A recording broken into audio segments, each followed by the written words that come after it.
National Weather Service in Nashville has issued a severe thunderstorm warning for northeastern Perry County in Middle Tennessee, western Hickman County in Middle Tennessee, until 3 p.m. Central Daylight Time.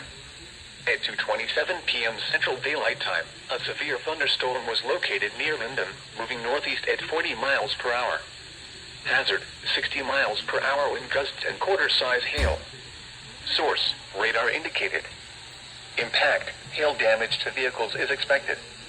Expect wind damage to roofs, siding, and trees. Locations impacted include Lobelville, Nunnally, Pinewood, Centerville, and Pleasantville. For your protection, move to an interior room on the lowest floor of a building. A tornado watch remains in effect until 10 p.m. Central Daylight Time for Middle Tennessee.